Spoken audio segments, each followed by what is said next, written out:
that money, we don't get it. I was in that position myself. I didn't get a penny.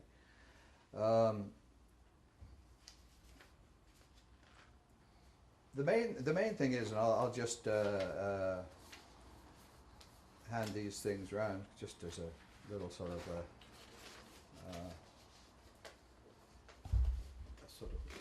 just a reminder. Andrew will see where I got these from. But anyway, this is the situation of increasing casual, part-time and contract work. There's temporary seasonal work, there's temporary contract work, there's temporary casual work. We can go into what the difference is between all those three, but the point is, you are not full-time permanent employees, and the ones that were shaken out were the permanent jobs. Increasingly that is true, and the ones that are replacing them are part-time and casual jobs. And in fact, if you go to, you look in the paper, or you look on Workopolis, or you look on the Service Canada website, the vast majority of jobs that are posted are of this kind. You can't escape it.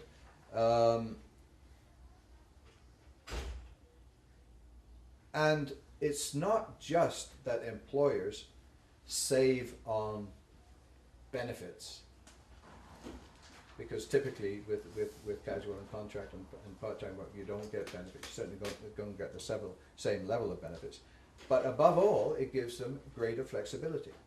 They have the ability to bring you and leave you. You don't have to go through all the structural things that were there before with layoffs and recall and so on, and all the costs that were involved, but also the lack of flexibility. For example, casuals, increasingly in the public sector and in the broader public sector, they're working alongside so-called permanent employees, doing exactly the same kind of work, making much less money, getting no benefits, no job security, and no rights to accumulate seniority or to get into the full-time permanent stream. And the other kind of job that increasingly we have is so-called self-employed. Now, self-employed, the government often talks about self-employed as if these are entrepreneurs and sturdy contractors setting up their own business, and they're little mini Steve Jobs. But in fact, the reality of it is that increasingly, taxi drivers, for example, they're classified as self-employed. Really, they are what Engels describes. It's just that they don't have the same with truck drivers. They are independent, self-employed contractors. That is the sort of the myth or the fiction that is put up around them. So increasingly, that's the way that the workforce is going. Job agencies. As you say, when you talk about looking at job boards, a huge number of the jobs are actually job agencies, and actually they're also bogus jobs, because they'll say that there's a job for millwright at such and such, and you apply to a job agency and they say, well, that's gone, but you can have this packing job, and so on. They don't actually have to be looking for a specific, they give a thing there as to get your attention and so on. But what is the result of working for a job agency? You don't know who your employer is. You don't know who your boss is. The responsibility for compensation for health and safety is not clear. It's divided between the agency and the company to whom the agency sent you. Not only that, but you don't know from one day to the next, from 1 week to the next, how many hours you're going to get. You're in a situation where you wait to be told how many hours you're going to get, and therefore work out how much money you're going to get. It's a situation of total insecurity and lack of knowledge, and often people in that situation are so intimidated they don't even ask what the rate of pay is or what work they're going to be doing. They just go. And the situation, if you go to some of these manpower agencies and temporary agencies and so on, it's almost like a situation from the grapes of wrath, because people are standing around waiting to be called, you know, and the tall, strong ones are going to be the first call and so on. So you really are sort of selling your labour power in a very blatant way there, and like I say, you don't know how long that's going to be how long that's going to last, and it's not a step towards permanence. It's not a step towards acquiring skills and so on and so forth, and that is increasingly the way it's going. And Service Canada panders to this whole situation because they take their ads. You know, they are the jobs that are being posted there.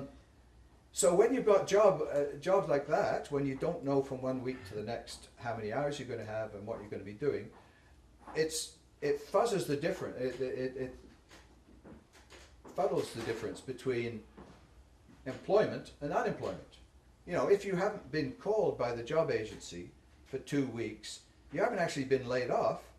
But on the other hand, you're not getting any work. So are you unemployed? Are you employed? And so on. So, you know, the clear distinction between employment and unemployment is being increasingly lost. In terms of unemployment itself, the goalposts have definitely been moved. I don't know if we ever talk about full employment anymore. I don't think that phrase gets carried around, but the implication is that the situation that we have now, which is around about 7% or so nationally, is sort of normal. That's the new normal. You know, it might go up and down around that, but you know, it's not regarded as being mass unemployment as it would have been after the war. That's for sure. And of course, something like that doesn't include. First of all, it doesn't include the big disparities, like youth unemployment is around about 13, 14, 15% by the official figures. You know, and of course, women also are disproportionately unemployed, and certain regions are, and so on. So we have that new reality. But also, less than 40% of people who lose their jobs now are eligible for unemployment. Why? Because you know, under Martin, and you know, its process has been steadily continued. There was a triple whammy. First of all, they increased the amount of time you needed to qualify, and made it into hours, not weeks, of employment. Secondly, they reduced the benefits, and now I think the maximum you can get is 485, I think it is right now. And thirdly, they've reduced the duration. The longest you can get in Canada right now is 45 weeks, and in places like Toronto, it's around about 35, 36 weeks.